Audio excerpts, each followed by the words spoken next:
Hello, world. So I just had a thought process and wanted to respond to the video about Pastor John Gray and how he said that his wife birthed him and endured things as he was a broken man for X amount of years. I really feel like there's nothing wrong with that in a sense of the things that he said. And my real reason for actually wanting to make a video was just because I've been seeing and hearing and reading a lot of comments and a lot of things that females have been saying about not birthing men and men being weak and emasculated, and why do they always have to endure the pain when it comes to being in a relationship and helping to raise a man, so forth and so on.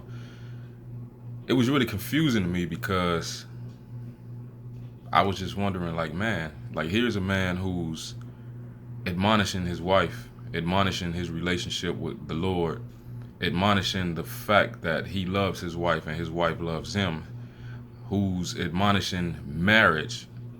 And these women have so many negative things to say. I mean, he never said that he was cheating, that he was abusive, that he beat her, that he was embezzling money, that he didn't have a job. He said he was broken. When you're a broken person, well, more so I'll speak to being a broken man, me being a man. When you're a broken man, it can be from anything. You could be broken because you just weren't taught how to be emotional. So now I don't know how to love my wife. You could be broken because you weren't taught how to be domesticated in any form. So now I don't know how to cater to the things that my wife needs. Maybe I grew up without a father. Maybe I grew up with an abusive father. Maybe I grew up with a father who didn't teach me anything. So these are all forms, in my opinion, of being broken. Because now when I'm trying to share life with somebody else, I don't know how to share life with this person properly because I was never taught these things in most cases. And then when it's time for me to do these things for this person that I'm sharing life with, it just won't come together the right way because I can't bring my peace to it. So now if I can't bring my peace to it that this other person is bringing, that's us being broken. And in the spiritual realm, it's being unequally yoked. Um, Not biblically, but in the sense of emotionally. You can be unequally yoked emotionally. So those are forms of being broken. Those cause disruption. Those cause problems. Those things cause tension in relationships and especially in marriage. Because love and marriage go together hand in hand, and a marriage is the highest form of a relationship. So when you're married, you are in most cases already have started to share life together. So now what you're trying to do is build. So that boyfriend, girlfriend, fiance stage was the foundation for what you're actually trying to build in a sense of being a family, being together, helping each other through brokenness. I mean, I also saw a video where his wife spoke on it, a little and said that, he had to endure things that she put him through. But again, he wasn't there to talk about that part of it. What he was doing was trying to right his wrong, and not even wrong in a sense. It was just trying to make sure that his wife, that I'm pretty sure he's probably told her a million times, but he just shared it with the world. And then, and another thing that I was thinking is how many men do you actually hear talk about their wives in that regard? I was having some conversations with some of my friends and people I know, and I was saying, man, it's crazy that every woman wants a man like that to talk about them, to not be afraid to talk about their relationship, their marriage, to not be afraid to express his love. And then when he talks about it in the manner in which he did, he's weak and emasculated, and he needs to be raised. I didn't get that from that. What I got from that was he was actually happy and excited. So he was married. So being married, it's a roller coaster. It's ups and downs. It's ins and outs. It's joys and pains. It's sunshine and it's rain. And it's life. And life is balance. So to me, he was actually just happy to be talking about these things because they had got through them. Most times people get into situations, and I'm a firm believer in the way that you come out of that situation is the way that you go through it. So most times people go through things and they never come out of them the right way because they went through it the wrong way.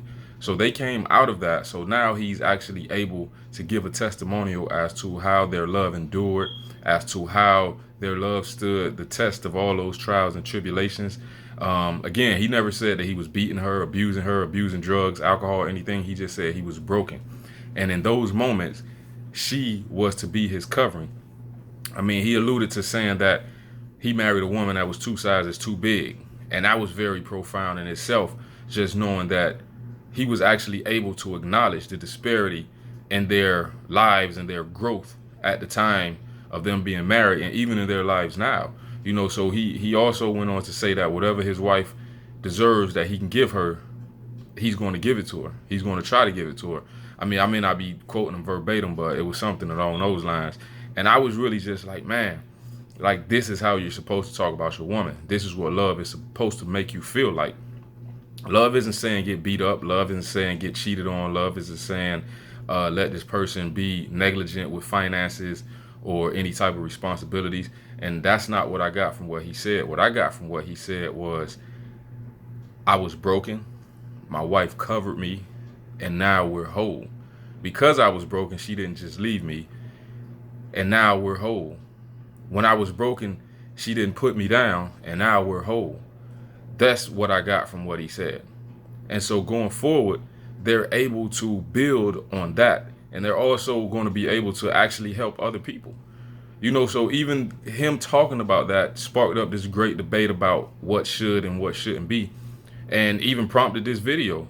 So what I'm saying is, he actually loves his wife. His wife loves him, to the point that he was able to admit his wrong. He was able to admit being broken and maybe not treating her right. She was able to be there to help him through it, to help him grow. And that's another thing that most of us lack when it comes in the form of relationships, because sometimes at the first sign of trouble, the other person is out of there.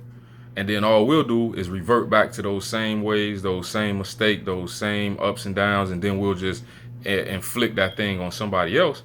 And now this person is looking at us like something's wrong with this person, so I'm not going to put up with this. And then it just goes from transition to transition to transition. You go from this to that, to that, to that, to that, but you're never actually getting helped. You're never actually being made whole. So in this case, what he was saying was, God gave me a woman that helped me. God gave me a woman that covered me. So that was actually God's doing. That was actually the Lord's work in helping him get through those things, in the form of his wife, who was supposed to be a helpmate. And that's what she did to him. She helped him through those things. And I'm pretty sure he helped her with some things as well. But again, why are women so mad that he said that he was broken and she endured more pain than the birthing of their two children? I mean, a lot of people don't really understand that sometimes love hurts. Love is supposed to hurt, because that's what balance is. I tell people all the time, you'll never be able to experience joy without pain, the sun without the rain, hot without cold. Everything has a flip side. So when you love somebody, again, I'm not saying get beat up. I'm not saying let this person mismanage funds. I'm not saying let this person cheat on you, let this person neglect you, let this person treat you like nothing. That's not love hurting. Love hurting is sometimes I'm going to forget that we had that thing to do. I didn't take the trash out, so now you're mad at me. I'm just too tired to go hang out with you, but next week I'm going to go hang out with my friends. I mean, so it's like, wow, like those things make love hurt. But those are small things that you'll be able to overcome. Those are small things that you'll be able to actually go through, talk about, deal with them, move on, and then you'll be able to come back to the love that you're supposed to have. So what we're supposed to do is be receptive to what this man was saying, to not bash him, to not downplay what he said, to not try to make it seem like, why did she have to take care of him? When you're married, you're supposed to take care of each other. When you're sick, I'm supposed to take care of my wife. Even if we're married and I lose my job, my wife is supposed to help take care of me for a period of time until I can get back on my feet the right way. But that doesn't mean I'm just going to rest on my laurels and, okay, my wife has money, I'm going to not go look for a job. It's helping each other out. It's a team. It's not a one-person thing. It's for us to be able to help each other, to love each other, to guide each other, but all through the grace and the mercy and the favor of God. And to me, that's what he was saying. Because of God giving me this woman, I was able to come out of my brokenness and I was able to love her the right way. Cool.